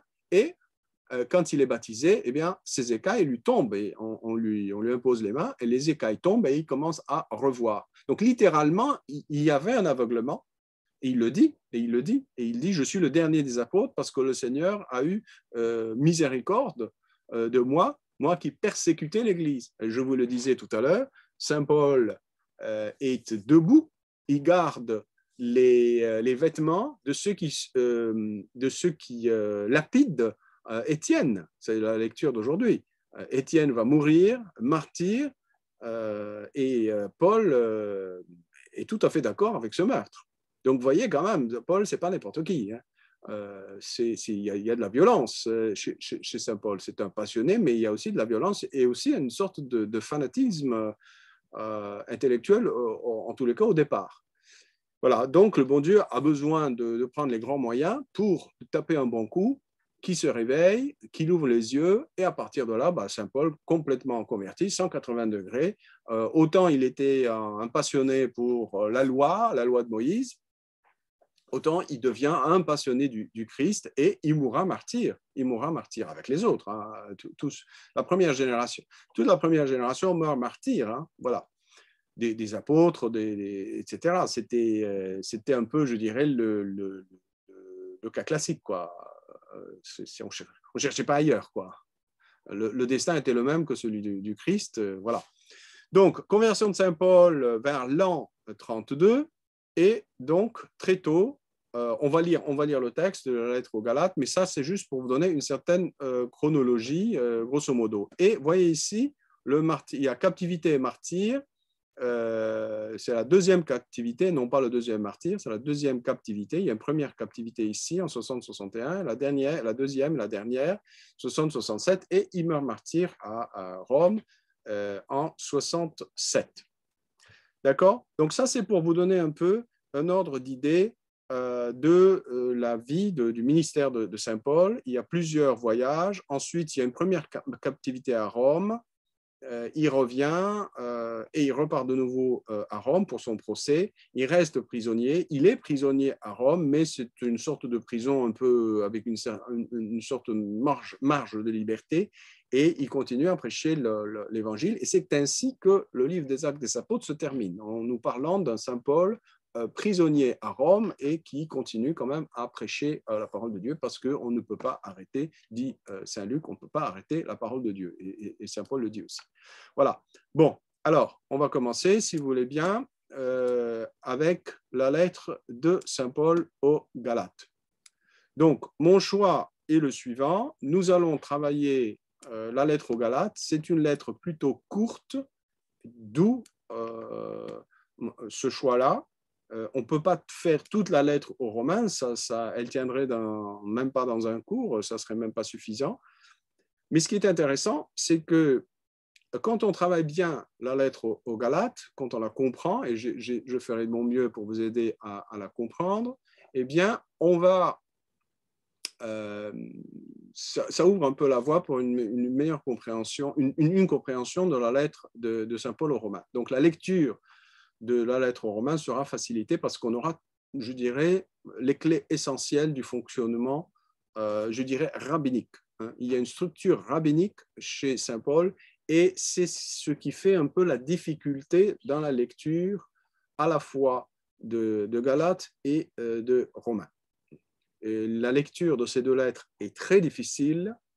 Il y a une technique de travail héritée de sa formation à lui, et vu que tout le travail qu'il fait est un travail de comparaison, et là nous commençons, nous commençons maintenant avec la lettre aux Galates. Vous pouvez tirer un trait, l'introduction, les raisons, comment on va procéder, le contenu du cours, la notion de développement, tout ça c'est terminé. Maintenant, nous entrons dans cette première phase du cours lui-même, après l'introduction, et nous travaillons donc la lettre aux Galates. Il nous prendra certainement 7 heures, ce qui reste de cette seconde heure, et puis ce qui reste, on le fera la fois prochaine. Donc, je vous ai introduit un peu à la fois les questions de l'Épître aux Galates, le contexte, mais aussi Galates et Romains, et les raisons de la difficulté, je dirais, de l'exposé de Saint Paul. Alors, souvenez-vous, je disais, Saint Paul a un fonctionnement purement juif, rabbinique et pharisien. Pharisien, c'est un groupe à l'intérieur de la foi juive qui sont un peu les choisis, quoi, les élus, quoi, l'élite si vous voulez. Ils se prennent pour l'élite. D'ailleurs, c'est le mot même, le sens même du mot pharisien. Pharash, c'est celui qui a séparé et qui a choisi. Ce sont les choisis. Donc, il est pharisien. Il a été formé à l'école de Gamaliel, Gamaliel dont il sera question dans le livre des Actes des Apôtres. On a eu quelques jours la première lecture parlait de Gamaliel qui disait « Ne leur faites rien, si ça vient de Dieu, ça continuera, si ça ne vient pas de Dieu, eh bien, ça s'en ira par soi-même. Donc, ne vous cassez pas la tête à combattre ce gens-là. » Donc, c'est Gamaliel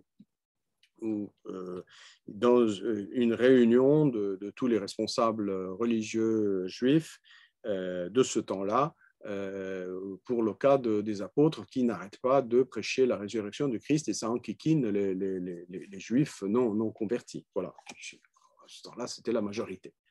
Alors, il est élève de Gamaliel, donc le meilleur rabbin vénérable, et pour lui, le zèle pour la loi, et quand on dit la loi chez Saint Paul, c'est la loi de Moïse. C'est le Pentateuque, ce sont les 10 commandements, mais c'est aussi tout le contenu de Pentateuque. Le Pentateuque, ce sont les 5 premiers livres. Et ça, c'est très important, de comprendre Saint Paul de l'intérieur et non pas à notre manière, à nous, là où on se trouve aujourd'hui dans notre culture. Il faut comprendre Saint Paul là où il est, dans sa perspective à lui. Pour lui, tout tourne autour de Moïse. Pour lui et pour les autres, je dirais pour tous. Si vous lisez, ça c'est une problématique, si vous permettez, c'est une problématique constante dans le Nouveau Testament. Et on ne peut en retirer que du bien. Que du bien.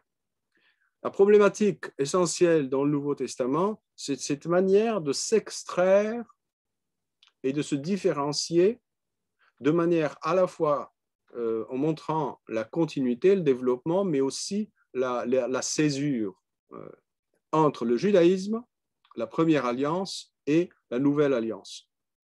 Tout le travail de Matthieu, tout le travail de Paul, tout le travail aussi de Luc, on le verra, mais c'est beaucoup plus discret chez Luc, Et tout le travail de Saint Jean va dans ce sens-là, c'est-à-dire de nous montrer l'héritage qui précède la conception de la foi selon la première alliance, la conception, je dirais, de la vie, de la foi de la première alliance, de la foi juive, si vous voulez, de ce temps-là. Je ne parle pas des Juifs d'aujourd'hui, hein, je parle des Juifs de ce temps-là. Et donc, comment ça fonctionne? Et puis, la venue du Christ est d'essayer d'introduire cette nouveauté-là dans une mentalité qui, soi-disant, est préparée pour le recevoir.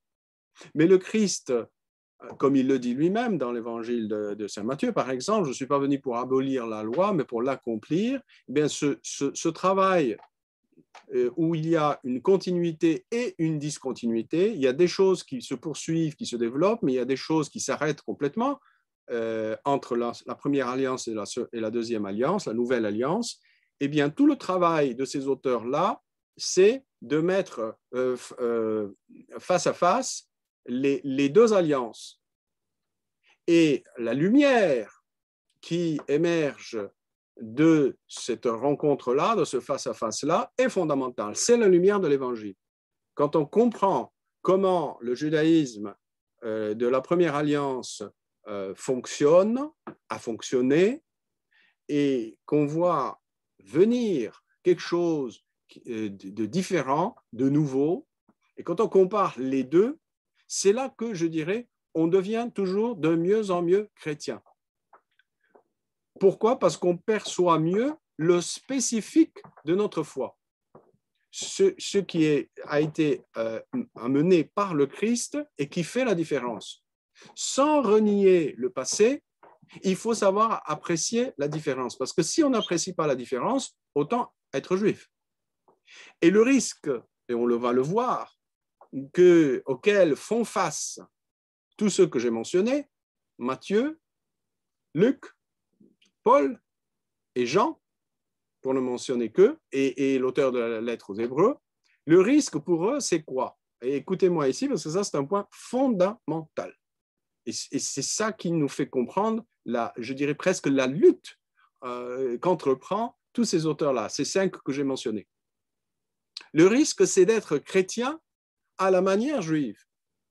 C'est-à-dire que je rabaisse la qualité chrétienne à une sorte de pratique, une sorte de morale, une sorte de liturgie, une sorte de foi qui n'est pas mauvaise. Hein. On croit en un seul Dieu, etc. Donc le risque, c'est de faire rabaisser tout ce que le Christ apporte par rapport à la première alliance. Vous voyez? Et donc, ils ont peur, ils craignent de cette... il y a ce risque-là est présent. Et ce risque est présent, on va le voir, dans les Actes des Apôtres. Regardez le chapitre 18 et 19. Eh bien, Saint Luc nous parle de la présence de personnes qui, soi-disant, reconnaissent que le Christ est le Messie, donc le Messie attendu par les Juifs. Ce sont des Juifs, mais ils n'ont jamais entendu parler du baptême du Christ, du baptême de l'Esprit, du baptême par l'Esprit Saint, du baptême tel que nous le connaissons. Ils n'ont connu que le baptême de Jean-Baptiste. Donc, Saint Luc est effrayé. Il se dit, mais où va-t-on? Nous avons des gens qui sont convaincus, mordicus, que le Christ, que Jésus de Nazareth est le Messie attendu par les Juifs. Ce sont des Juifs qui le disent, qui le prêchent. Ils sont capables de le prouver par les Écritures. En plus, un certain Apollos, lisez les Actes des Apôtres, 18-19, si je peux vérifier. Et quand on parle à Apollos, Paul prend Apollos de côté et il lui dit, mais il a senti qu'il y avait quelque chose qui manquait. Vous voyez l'instinct de ces gens-là. Il a senti que chez Apollos, il y avait quelque chose de fondamental qui manquait. Il dit à Apollos, il dit, mais est-ce que tu as entendu parler du baptême? Parce qu'il ne voit pas les effets du baptême. Il ne voit pas les effets charismatiques, entre guillemets, du baptême, c'est-à-dire l'esprit de prophétie, parler en langue, etc. Enfin, toute une sorte de panoplie de manifestations. Saint Paul ne voit rien de tout ça, du type plutôt plat, quoi. Et donc, il lui dit, mais est-ce que tu as entendu parler du baptême du Christ? L'autre lui dit non. Mais qu'est-ce qu'il faisait, Apollos? C'était un homme d'Alexandrie, un juif d'Alexandrie, très versé dans les Écritures, donc dans la traduction, probablement la traduction grecque des Écritures, puisque l'Ancien Testament avait été traduit en grec. C'est la version, ce qu'on appelle la Septante. Vous pouvez aller acheter la Septante ou la télécharger en ligne en grec, où vous avez tout un travail qui a été fait, ce qui s'intitule en français, par exemple, la Bible d'Alexandrie. Moi, j'ai quelques volumes de cette Bible-là. C'est une traduction de la Bible à partir de la Septante et non pas à partir du texte grec. Et quel intérêt ça a? Ben, c'était une traduction utilisée par différents auteurs du Nouveau Testament. Donc, ce n'est pas sans utilité, si vous voulez. Voilà, c'est tout un travail qui a été entrepris déjà depuis des dizaines d'années ici en France, j'allais dire ici en France, et c'est très intéressant. Bon, il y a des gens qui travaillent, quoi. Voilà. Donc, Paul, étonné, lui dit, mais non, mais il y a autre chose, il y a le baptême. Et donc, Paul l'instruit. Donc, le risque auquel font face tous ces gens-là, je répète, Matthieu, Luc, Paul, l'Épître aux Hébreux, l'auteur de l'Épître aux Hébreux, et Saint Jean, c'est le fait d'être chrétien, mais d'une autre manière, c'est-à-dire d'une manière juive. L'objet de la lettre aux Galates, c'est une furie de Saint Paul face à certains Galates qui veulent se circoncire. Ils veulent effectuer la circoncision. Ils disent, ben, si on veut être chrétien, il faut être circoncis. Voilà. Et donc, s'ils vont prêcher le christianisme les gentils, c'est-à-dire la gentilité, c'est-à-dire les non-juifs, ben dire, bon, bah, allez, hop, vous passez et vous passez à la circoncision. Et donc, Paul sort de ses gonds, et donc vous voyez un Paul complètement sorti hors de ses gonds, Galates, qui vous a ensorcelé, dit Saint Paul. Galates fou, qui vous a ensorcelé, dit Saint Paul dans cette lettre-là. C'est magnifique. Mais il a raison. Pourquoi? Parce qu'il voit tout l'évangile s'écrouler. L'essentiel de l'évangile, il le voit s'écrouler. Donc le danger est là, et c'est très utile pour nous, parce que ce risque-là continuera pour les siècles des siècles. Amen. Hein? C'est-à-dire que nous autres chrétiens, nous risquons de vivre un christianisme qui n'a pas le sel de l'évangile, c'est-à-dire qu'il y a beaucoup d'éléments de la foi chrétienne, mais il lui manque le sel, un peu comme Saint Paul qui rencontre Apollos, et Apollos fervent, très versé dans les Écritures, je vous disais qu'il avait lu la Bible en grec, et qui était capable de démontrer par A plus B égale C que Jésus de Nazareth était le Christ annoncé par les Écritures. Donc, vous voyez, déjà, il y a quelque chose de très étonnant ici. Il y a une avancée énorme du point de vue, je dirais, de la lumière, de la foi, mais bizarrement, elle reste très incomplète. Il n'y a pas le baptême, il n'y a pas l'Esprit Saint. C'est bizarre quand même. Comment est-ce qu'on peut arriver à un tel résultat sans le baptême? Je n'arrive pas à comprendre. Bon, mais c'est un cas, il est là, il est présenté dans le livre des Actes des Apôtres. Je vous donne quand même la référence pour que vous ne soyez pas quand même démunis. Alors, je vous disais que c'était voilà, Apollos.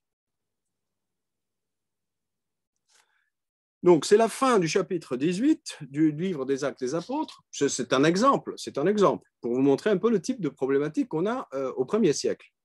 Mais c'est un type de problématique qui est très utile pour nous tous. Ne venez pas me dire, mais ça, c'est parce qu'il y avait des juifs et aujourd'hui, il n'y a plus de juifs. Nous sommes, je ne sais pas moi, dans la toile de fond de notre civilisation, c'est plutôt l'athéisme ou la neutralité ou l'indifférence, enfin, je ne sais pas quoi.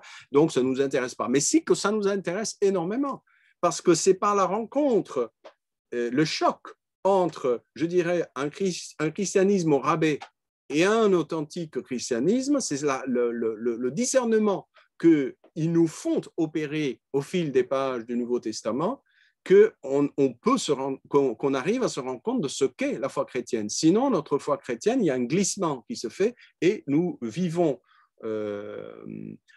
nous judaïsons, si vous voulez, nous vivons un christianisme un peu à la juive, quoi, si vous voulez.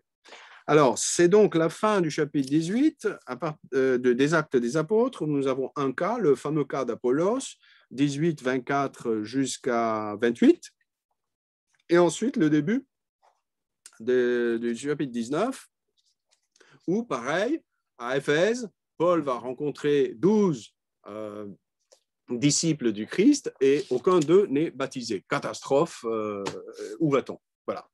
Donc, l'affaire n'est pas légère, elle est sérieuse, et Saint Paul donc prend conscience, il lui arrive des nouvelles de Galatie qui disent que certains sont venus ou font partie de la communauté de cette église-là et qui ont commencé un peu à dire qu'il était nécessaire de se faire circoncire, et avec tout ce qui vient avec, des choses, des pratiques typiques du judaïsme. Alors la nouvelle arrive à Saint Paul, c'est ce qu'on peut déduire du texte. Attention, on n'a pas d'autre source, et c'est ça le grand problème, c'est que notre seule source de l'épître aux Galates, peut-être quelques allusions, on va le voir dans les Actes des Apôtres, et encore, ça ne colle pas parfaitement, ça chiffonne tous les spécialistes. On dit oui, mais ça ne colle pas parfaitement. Le récit de Paul, la chronologie du récit de Paul et la chronologie du récit de Luc, ça ne colle pas parfaitement. On n'arrive pas à situer l'histoire que raconte Paul au livre dans l'Épître aux Galates. On ne la trouve pas vraiment dans le livre des Actes des Apôtres. Et donc, ça chiffonne. Mais grosso modo, ce qui nous intéresse, c'est ce qu'il y a derrière tout ça. Bien sûr, la chronologie est relativement importante, mais c'est l'histoire elle-même des faits, l'histoire de la pensée qui nous intéresse. Voilà. Donc, Paul peste, il dit qu'est-ce qui se passe, et il écrit aux Galates. C'est une lettre plutôt courte, il y a 6 chapitres uniquement, et là, bombardement puissant de Paul aux Galates. On va voir ce que Paul va leur raconter.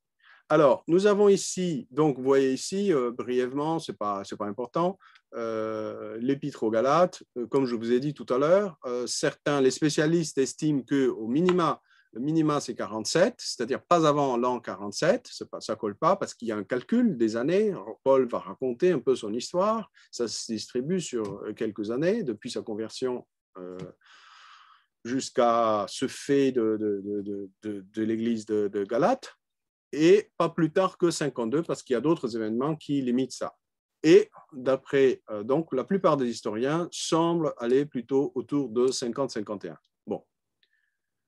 Donc, soit entre 15 et 20 ans après la crucifixion de Jésus. C'est un texte que j'ai copié, ce n'est pas moi qui ai pondu ce texte-là. Voilà. Bon, alors, on passe au texte lui-même. Alors, ma méthode est simple. Nous allons lire le texte. Je ne veux pas... Je pense que le contact direct avec le texte et l'explication du texte, quelque chose qu'on a perdu un peu, il faut la retrouver. Il ne faut pas avoir peur de travailler le texte. Et donc, je vais lire le texte avec vous. Il n'y a que 6 chapitres et je commenterai le texte au fur et à mesure. Et comme ça, donc, on pourra goûter l'épître. Je dirais, ça sera un apprentissage direct. Vous aurez, j'espère, lu finalement la lettre aux Galates avec un peu d'explication pour comprendre un peu le contexte, le sens et voilà. Et donc, ça sert aussi notre propos de mieux comprendre la foi selon saint Paul. Je souligne bien sûr, je commente, voilà, d'où l'utilité du travail. Bon. Alors, la lettre commence. Alors, j'ai mis au départ ici, comme vous pouvez le voir, un possible parallèle. Je le mets là, ne vous en faites pas, c'est pas très important, mais je le mets quand même. Le récit de ce premier chapitre, des versets 13 à 24, pourrait, et j'insiste beaucoup, c'est au conditionnel, avoir un parallèle dans le livre des Actes des Apôtres, au chapitre 9, des versets 1 à 30. Ce que Paul va mentionner à partir du verset 13, c'est-à-dire plus ou moins à partir d'ici, eh bien, vous trouvez possible, c'est possible, peut-être, certains au moins trouvent un parallèle avec ce qui est dit au livre des Actes. Garder le conditionnel, c'est comme ça. On n'a pas de certitude absolue. La certitude absolue, c'est au niveau de l'enseignement, c'est du contenu de ce que dit Saint Paul. Là, oui, on a des certitudes, et c'est ce qui nous intéresse finalement. Hein. Ce sont des lettres d'enseignement. Alors, voyez le titre que j'ai posé d'abord ici. J'ai mis Épître aux Galates. Bon, c'est le titre habituel, mais j'ai mis comme sous-titre Paul expose son évangile. On a très peu l'habitude de dire, d'attribuer aux écrits de Saint Paul le mot évangile. Et pourtant, c'est le cas. C'est le cas. Donc, nous avons 4 évangiles, mais nous avons aussi un 5e évangile. Et c'est quoi? Eh bien, c'est l'évangile de Saint Paul. Saint Paul a son évangile. Et il entend l'exposer de cette manière-là. C'est-à-dire qu'au chapitre, dans la lettre aux Galates, Saint Paul va dire « Voici mon évangile ». Voici mon évangile. Donc, Saint Paul va nous présenter son évangile. Alors, pourquoi est-ce que, une petite question avant de se lancer, pourquoi est-ce que Saint Paul n'est pas rangé parmi les 5, il serait un 5e évangile?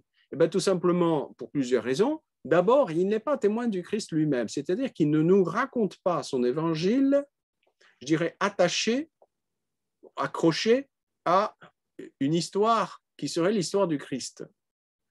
Quand Matthieu, Luc qui n'a même pas connu le Christ, ou Jean, qui a très bien connu le Christ, nous parlent du Christ, il leur suffit de se remémorer des événements ou s'enquérir de certains événements. Le cas de Luc.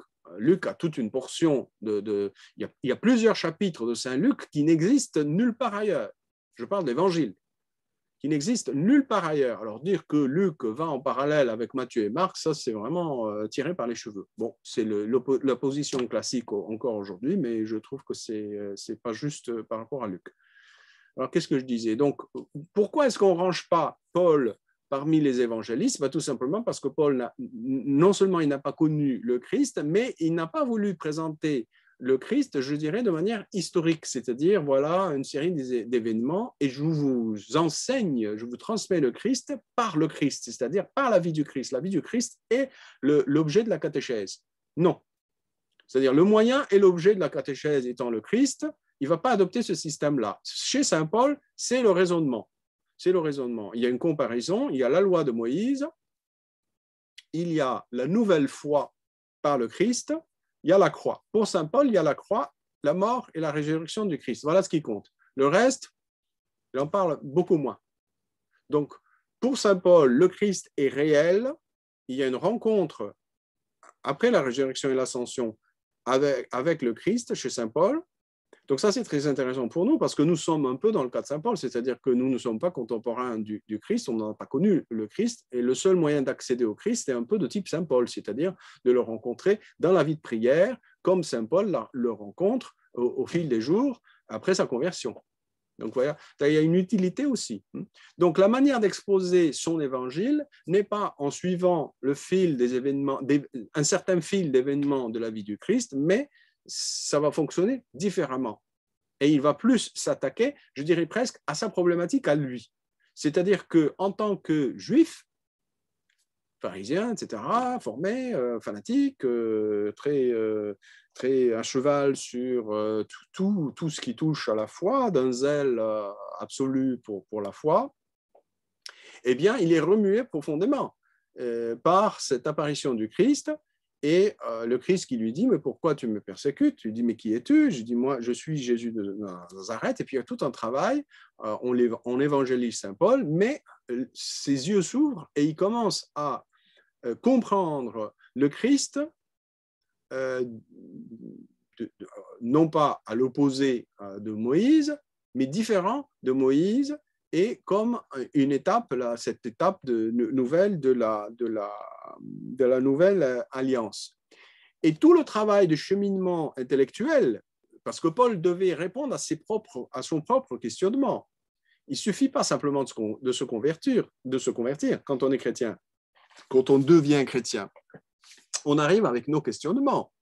On peut être, je ne sais pas moi, originairement athée, on peut être originairement d'une autre religion, on peut être un scientifique, par exemple, etc. Et donc, on arrive avec une foule de questions. Et on a droit, non seulement on a le droit, mais on a le devoir aussi de poser les questions que nous portons.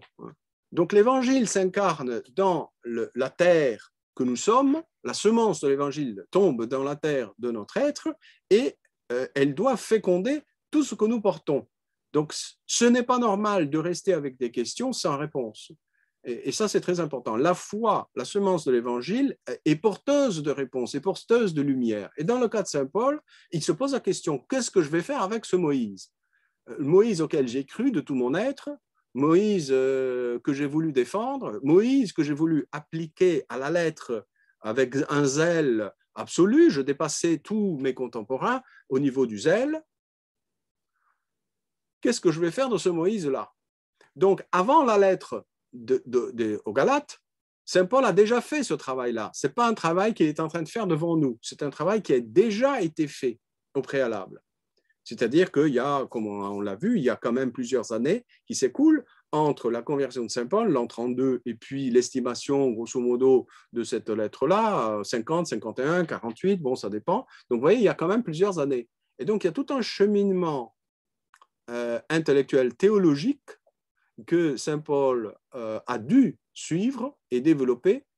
Et nous allons aujourd'hui, on va commencer à bénéficier des résultats du travail de Saint Paul. Sauf que, Saint Paul le fait à sa manière.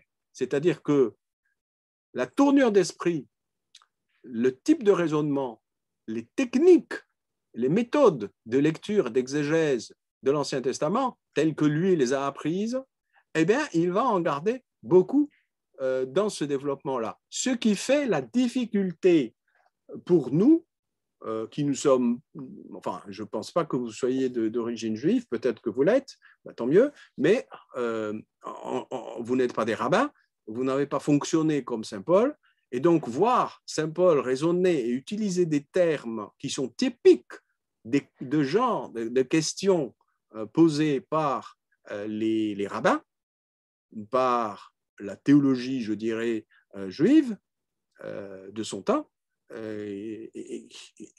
il va avoir tout ce genre de fonctionnement devant nous et on va le recevoir en pleine figure. Et ce qui fait une certaine difficulté pour nous à cause de cet espace, de la distance culturelle qui nous sépare entre Saint Paul et nous. Donc c'est pour ça que c'est utile d'avoir quelqu'un qui nous aide à entrer dans le texte et à nous approprier du texte, à mieux comprendre le texte. Voilà. Donc j'ai voulu quand même vous dire ceci parce que c'est fondamental. Nous avons en face de nous un Saint Paul qui a fait la synthèse, qui a compris la différence, qui est réconcilié avec lui-même, avec son passé, qui a compris et replacé Moïse à sa place. Tout ça avec la lumière du Christ. Tout ça, c'est une lutte quotidienne dans sa solitude, où il pose la question à Dieu et Dieu lui répond, il est clair. Ce n'est pas, bien sûr, il a dû consulter peut-être des gens, j'en sais rien, il ne le dit pas en tous les cas, mais ce qui est clair, c'est que Paul s'est posé toutes les questions qu'il aurait dû se poser. Et on voit le fruit, on va voir le fruit maintenant. Alors, on a une quinzaine de minutes. On va faire ce chapitre-là, j'espère. Alors, je commence. Alors, la traduction, c'est la traduction de la Bible liturgique. C'est une traduction qui a été refaite il y a quelques années, récemment. Elle est meilleure, évidemment, que l'ancienne. C'est pour cela que j'ose me baser sur ce texte de la Bible liturgique. Voilà. C'est un bon texte. C'est pas nécessairement absolu dans tous les passages, mais c'est quand même raisonnablement bon. Voilà, je l'adopte et puis c'est tout. S'il y a une difficulté, s'il y a une question, ben nous passons au grec ou à d'autres traductions. Voilà. Mais grosso modo, ce qui est dit est correct, est absolument correct. Le texte est quand même plutôt respecté. Le texte original en grec est plutôt respecté. La langue de Paul, le grec de Paul n'est pas un grec parfait. C'est pour cela d'ailleurs qu'on dit que l'auteur de l'épître aux Hébreux ne peut pas être Paul, parce que le grec de la langue de l'auteur de l'Épître aux Hébreux est supérieur au grec de Paul. Voilà. C'est un peu comme moi quand je parle l'anglais. Bon, je suis pas de langue maternelle anglaise, donc je dois certainement faire des erreurs. C'est un peu la même chose. Donc, Paul parle la lingua franca, c'est-à-dire la langue de communication de son temps, c'est-à-dire le grec, un peu comme aujourd'hui, peut-être ce serait l'anglais, je ne sais pas. Eh bien, il le parle comme il peut, il se débrouille, mais ce n'est pas le super grec comme aujourd'hui on dirait, je ne sais pas moi, l'anglais d'Oxford ou de Cambridge. Voilà. Alors, Paul, apôtre, boum. Pourquoi? Eh bien, il y a un problème. L'Église est en train, l'Église en Galatie, l'Église de Dieu présente en Galatie, c'est comme ça qu'on nomme l'Église. Hein. C'est la même Église, mais elle est présente ici ou là. Eh bien, est en danger. Il y a des gens qui sèment le trouble. Paul, qui voit clair, à cause justement de tout ce cheminement, il va répondre. Alors là, il se targue du nom d'apôtre et on va voir comment il se présente. Envoyé non par des hommes, ni par l'intermédiaire d'un homme. Les hommes, ce seraient peut-être les apôtres. Et techniquement, du point de vue ecclésial, il devrait dire les apôtres, et il va le dire plus bas, les apôtres, je suis en communion avec les apôtres. Mais il insiste quand même pour nous dire que la connaissance qu'il a, il l'a directement de Dieu. Très intéressant, très intéressant. C'est pas méchant. On a le droit de recevoir une connaissance. Si on est en communion avec l'Église, pourquoi pas? Mais par Jésus-Christ, donc, il est envoyé par Jésus-Christ et par Dieu le Père qu'il a ressuscité d'entre les morts. Ainsi que tous les frères qui sont avec moi. Donc, il est dans une communauté et il écrit aux Galates. Et donc, il n'est pas seul, il a d'autres personnes avec lui. Il écrit à qui? Aux églises du pays Galate. Donc, ce n'est pas une ville, c'est une région, comme on a vu un peu plus haut. C'est plutôt, si je ne me trompe pas, c'est dans l'actuel, proche de l'actuel Ankara. Donc, en Turquie. Voilà. Ça fait réfléchir quand même, hein, des pays qui étaient chrétiens, maintenant qu'ils ne le sont plus. Ça fait réfléchir, voilà. C'est du Jean Coury entre parenthèses. Ainsi que tous les frères, etc., aux églises du pays de Galate. Donc, c'est toute une région. Hein. C'est pas, le danger ne menace pas une église particulière, une communauté particulière, mais une région. À vous la grâce et la paix de la part de Dieu, notre Père, du Seigneur Jésus-Christ, qui s'est donné pour nos péchés, afin de nous arracher à ce monde mauvais, selon la volonté de Dieu, notre Père, à qui soit la gloire pour les siècles des siècles. Amen. Voilà, c'est donc une entrée en matière. Alors, il ne va pas mâcher ses mots. Hein, c'est un passionné, n'oubliez pas, Saint Paul, c'est un passionné. On sent les viscères de Saint Paul, on sent le... Je m'étonne que vous abandonniez si vite celui qui vous a appelé par la grâce du Christ. Je vous ai prêché l'évangile et voilà que vous abandonnez l'évangile. Ils sont toujours chrétiens, mais ils vont vivre leur christianisme autrement. Mais pour Saint Paul, c'est l'abandon de l'évangile. C'est beaucoup plus radical, beaucoup plus important, beaucoup plus évident pour lui. C'est l'abandon de l'évangile. Et il va l'expliquer. Et que vous passiez un évangile différent. Voyez le danger. Hein? Voilà le danger. Hein? Il est question d'un évangile, mais c'est d'un évangile différent. Est-ce que c'est faisable? Je me rappelle dans certaines conversations avec nos amis musulmans, il y a dans l'islam sunnite, il y a cette sorte de tradition, je dirais, qui circule, qui dit que les chrétiens ne sont plus fidèles à l'évangile. C'est dans le Coran. Et on ajoute, ça c'est pas dans le Coran par contre, qu'il y a un certain évangile soi-disant de Barnabas. Barnabas existe il va le mentionner ici, il existe dans les Actes des Apôtres, c'est un compagnon de Saint Paul, et que c'est seul cet évangile-là qui est valable.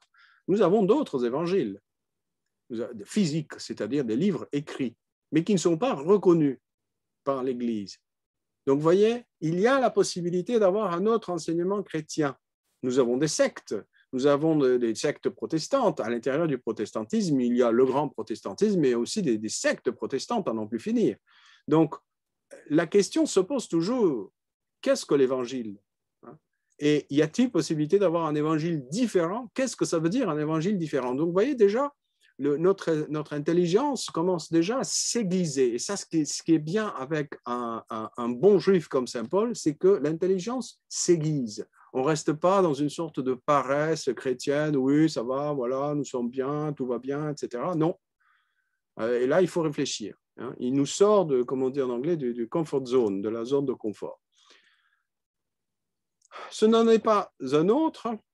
Il y a seulement des gens, bon, il va adoucir un peu l'option, ce n'est pas vraiment un évangile différent, mais il y a des gens qui sèment le trouble, qui jettent le trouble parmi vous. J'espère que vous arrivez à lire le texte, ou tout sinon, vous ouvrez votre Bible, nous sommes au chapitre 1 de l'Épître aux Galates.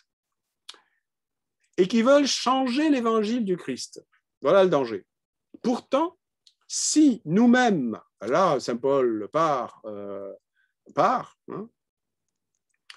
si nous-mêmes ou si un ange du ciel vous annonçait un évangile différent de celui que nous vous avons annoncé, qu'il soit anathème. Que veut dire anathème? Eh bien, maudit, séparé de Dieu. L'anathème, être anathémisé, c'est-à-dire séparé en dehors de la communion. Là, vous êtes maudit, c'est terminé, vous allez en enfer, c'est terminé pour vous.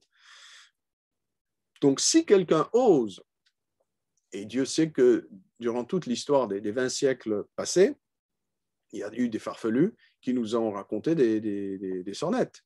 Bon, qu'il soit anathème. D'ailleurs, c'était la formule adoptée par les conciles. Les conciles, sauf le concile Vatican II, tous les conciles qui précèdent, c'était plutôt par système d'anathème, c'est-à-dire que celui qui dit ceci, qu'il soit anathème, celui qui dit ceci, qu'il soit anathème. Et donc, c'était un peu le système. Nous l'avons déjà dit, et je le répète encore, si quelqu'un vous annonce un évangile différent de celui que vous avez reçu, qu'il soit anathème. Vous voyez, Paul répète. La répétition fait partie, je dirais, de la méthode ancienne, de la méthode juive, mais aussi de la méthode ancienne. On répète, c'est-à-dire, je confirme. En langue française, on ne va pas se répéter. On va la dire une fois, puis c'est tout. Tandis que dans le système ancien, on peut voir un auteur ancien répéter la même chose plusieurs fois. Et ce n'est pas pour nous lasser, c'est pour simplement montrer que pour lui, c'est très important. Donc, vous multipliez l'importance dans votre tête, vous dites, bon, ça, c'est un point très important pour saint Paul. Voilà, donc vous soulignez, ça, c'est important. Maintenant, est-ce par des hommes ou par Dieu que je veux me faire approuver? Alors, pourquoi il dit ça?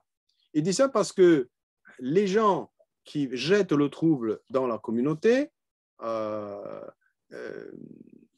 menacent la vie de la communauté, et saint Paul est là, et il doit se défendre.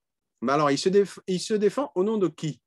Et il veut se prouver par qui? Vous voyez? Donc, est-ce que je me réfère à des hommes ou est-ce que je me réfère à Dieu? Notez comment il a commencé sa lettre. Il a dit, c'est envoyé par Dieu, envoyé par le Christ, et c'est par une révélation.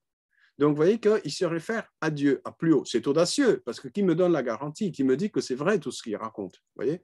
Donc, est-ce donc à des hommes que je cherche à plaire? Qu'est-ce que ça veut dire ici? Ce nouveau groupe, ou cette nouvelle pensée qui se répand, elle attire des gens.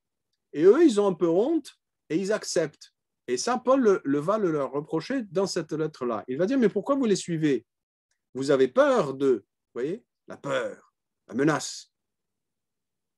Vous avez peur de leur désobéir. Donc, vous les suivez en silence. Vous avez peur de faire la différence. La logique des moutons, quoi. Vous suivez. Et parce que vous savez très bien que si vous sortez du troupeau, eh bien là, on va vous taper dessus. Et saint Paul dit, moi, je m'en fiche. Si on me tape dessus, qu'on me tape dessus. Mais je dois dire la vérité. Je dois dire la vérité, je dois annoncer l'évangile, et je ne peux pas changer l'évangile. Alors, si j'en étais encore à plaire à des hommes, dit saint Paul, je ne serais pas serviteur du Christ. Ben oui, parce que saint Paul a beaucoup souffert. Il a souffert des Juifs, ses frères, qui l'ont maltraité. Paul a été martyrisé. Non seulement il est mort martyr, mais il a été martyrisé et battu plusieurs fois. Hein. Les 40 coups, moins un, il en a reçu plusieurs à Jérusalem et ailleurs. Frères, je tiens à ce que vous le sachiez, l'évangile que j'ai proclamé n'est pas une invention humaine. C'est pour cela qu'il se réfère aux visions qu'il a eues et à l'intelligence que Dieu lui donne de la foi chrétienne.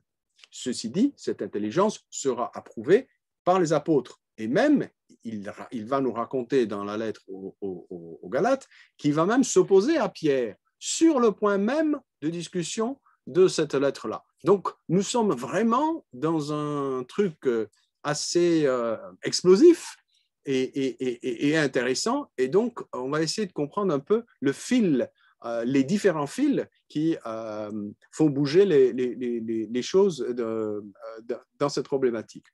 Ce n'est pas non plus d'un homme que je l'ai reçu ou appris, l'Évangile, mais par révélation de Jésus-Christ. Alors, probablement, l'allusion n'est pas faite uniquement à la vision qu'il reçoit pendant sa conversion, mais c'est aussi probablement à d'autres visions qui ont suivi, c'est-à-dire les lumières qu'il a reçues du Seigneur de différentes manières. Vous avez entendu parler du comportement que j'avais autrefois dans le judaïsme. Donc, Paul n'a pas peur. Il dit, moi, j'étais juif, j'étais très fervent. Il va faire son apologie dans l'autre sens, c'est-à-dire, moi, je me suis battu pour la foi, je suis un zélé, je ne suis pas un vaurien, je ne suis pas un juif vaurien, j'étais un zélé, un des plus zélés parmi mes compatriotes. Je menais une persécution effrénée contre l'Église de Dieu. Ici, saint Paul est en train de nous dire « J'étais fervent pour la loi de Moïse, au point où j'ai persécuté ceux qui prétendaient détruire la loi de Moïse. » Vous voyez la logique? C'est ça. Et Paul est en train de dire « Ne m'accusez pas de manque de fidélité à la loi de Moïse. J'étais fidèle à la loi de Moïse, mais malgré ça, je vous explique quelque chose de nouveau qu'il faut comprendre et qui est nécessaire pour la foi chrétienne. Vous voyez? Et je cherchais à la détruire. Et on l'a dit, hein, il a prouvé le meurtre d'Étienne et lors de sa conversion, il était en fait en voyage de Jérusalem à Damas, Damas actuel, la Jérusalem actuelle, il partait, c'est pas très loin, enfin, ça dépend comment on voit les choses, et c'est en chemin vers Damas, à l'entrée de Damas, qu'il a cette sorte le bon Dieu le secoue radicalement, voyez. Donc, il était parti pour attraper faire prisonniers des chrétiens, des gens qui voulaient détruire la loi de Moïse. Vous voyez la question, c'est un zèle de la foi. C'est un peu comme un musulman qui a un zèle pour la foi.